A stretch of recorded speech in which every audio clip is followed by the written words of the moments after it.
नमस्कार मित्रांनो. ठरलं तर मग या serialमध्ये खूप रंजक अशा घटना घडल्या. अक्षरशः अर्जुनला खूप त्रास देण्यात आला. पोलीस यांच्याकडून अक्षरशः जेलमधलं जेवण देखील खाण्यात आलं, पण तो अन्नाच्या पाया पडला आणि ते खाल्लं नाही. तो पोलीस हसून तिथून निघून गेला. त्यानंतर त्या ठिकाणी सावंत पोलीस येतात, जे अर्जुनच्या फेवरमध्ये असतात. ते काय झालं असं विचारतात त्यावेळेस कळेलच तुम्हाला आणि मी सांगेल तेव्हा तुम्ही याच्यावर लक्ष द्या. त्याच वेळेस तिथं सायली, रविराज आणि चैतन्य येतात. सायली खूप रडत असते. त्यावेळेस रविराज बोलतो की लवकरात लवकर तुझे बेल आम्ही करणार आहोत, काळजी करू नकोस. त्यावेळेस अर्जुन मला बेल नको आहे असं बोलतो. तो सगळ्यांना धीर देतो आणि सर्व प्लॅनिंग सांगतो. तुम्ही इन्व्हेस्टिगेशन करायचं आहे आणि मला एक स्पेशल रूममध्ये सगळं सांगायचं आहे. हा खून नक्की प्रियानेच केला आहे असं तो सायलीला सांगतो. सायली देखील सावध होते आणि त्या शांतामावशीच्या खुनामागं काय कारण असू शकतं हे शोधायचं आहे. तुम्ही सारांची एक टीम बनवा, सावंत पोलीस देखील तुम्हाला सपोर्ट करतील हे अर्जुन सर्वांना सांगतो. त्यावेळेस ते पोद्दार पोलीस त्या ठिकाणी नसतात, तिथून गेलेले असतात. आता हे सगळं खूप प्लॅनिंग होणार आहे.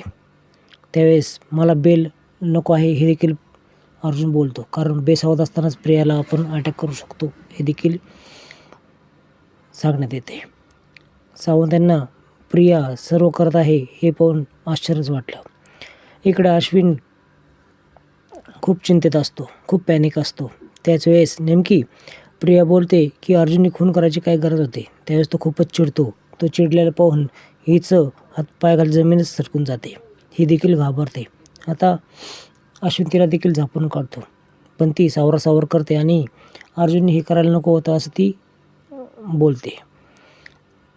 अश्विनने बोलल्यानंतर अश्विन त्या तिकडून निघून जातो आणि प्रिया स्वतःशीच बोलत असते की शांताला मला देखील माहिती आहे की अर्जुनने मारलेलं नाही, कारण तिला तर मी मारलेलं आहे. तो प्लॅनिंग कसा झाला आता आपण ऐकूयात. शांतामावशी आणि जयेश त्या ठिकाणी येतात. त्यांना घरात डॉक्युमेंट शोधायचे असतात, पण प्रियाचा पंटर बाहेर बसलेला असतो. तो सगळं प्रियाला कळवतो आणि प्रिया तातडीने त्या ठिकाणी येते. त्यावेळेस तो प्रियाचा पंटर आणि जयेश यांच्यामध्ये मारामारी होते आणि तो जयेश जखमी होतो, तो बेशुद्ध होतो. प्रिया तिथं आल्यानंतर त्याला ते बाजूला टाकतात. त्याच्याकडचा मोबाईल हातामध्ये घेतात आणि मोबाईलद्वारे ते अर्जुनशी मेसेजद्वारे कॉन्टॅक्ट करत असतात. ते सर्व ओके आहे असं तो सांगतो. त्यावेळेस अर्जुन आणि सायली तिकडे आईस्क्रीम खायला बसलेले असतात. आता इकडे प्रिया डायरेक्ट आतमध्ये येते आणि शांताबाई तुम्ही काय केलं हे. त्यावेळेस मी अर्जुनला सपोर्ट करणार आहे, मी त्यांची टीममध्ये गेली आहे असं ती बोलते आणि तू बबली लोखंडे आहे हे देखील मी त्यांना सांगितलं आहे. हे ऐकलं ती खूप चिडते आणि शांताबाईचं तोंड दाबते, गळा देखील दाबते. तू माझं काहीच बिघडू शकत नाही असं ती बोलते आणि गिधडं तुझं मांस जरी खाल्लं तर ते वकतील असं म्हटल्यानंतर ती अजूनच चिडते आणि तिला मारण्यासाठी ठाम करते. खरं तर तिला चिडवायला नको होतं, पण तिच्या मनात रागच त्या बबलीबद्दल जास्त होता. त्यावेळेस प्रिया इतक्या निष्ठुरपणे तिला गॅस सुट्ट्यावर दाबते आणि सपासप एकामागोमाग असं तिला चाकू पोटामध्ये खूप असते. आता ही खाली रक्ताच्या तारवळ्यात पडलेली असते. त्यावेळेस प्रियाचं पंटर आतमध्ये येतो आणि हे तुम्ही काय केलंत, आता काय करायचं. तो खूप घाबरतो. त्यावेळेस तू मला साथ देत आहेस ना, त्याचे तुला पैसे मिळणार आहेत, खूप मोठे पैसे मिळणार आहेत असं प्रिया त्याला पैशाचा आमिष दाखवते. तो देखील सपोर्ट करू लागतो आणि सगळं ठाव ठिकाणावर लावायचं, सगळे निशाण पुसून टाकायचे, फिंगरप्रिंट पुसवायचे आणि सगळे पुरावे मिटून टाकायचे हे ठरतं.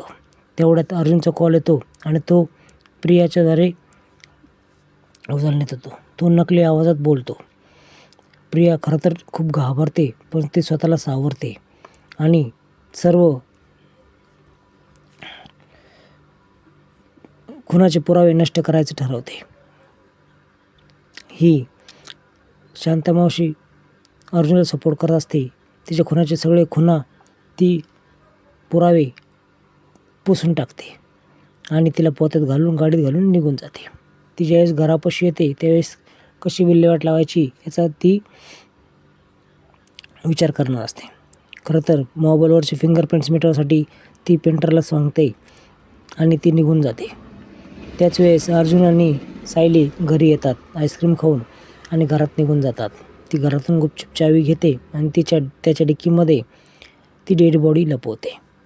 झालं, तिने हा खून देखील पचवलेला असतो. पण आता वकिलांच्या दृष्टीने कसं बाहेर पडायचं हे ते बघणार असतात. अर्जुन सायली हे खूपच पॅनिक असतात आणि घराबाहेर तर खूप लोकांची गर्दी असते. अर्जुनचा निषेध करण्यात असतो. त्यावेळेस सायली त्यांना चांगलंच उत्तर देते आणि ते निर्दोष आहेच, लवकरच बाहेर येतील हे देखील सायली बोलून दाखवते. आता ही कशी निर्दोष साबित करेल हे आपण पुढच्या एपिसोडमध्ये बघणार आहोत. खरं तर 12-13 जणी सर्व पडदा पाडणार आहेत.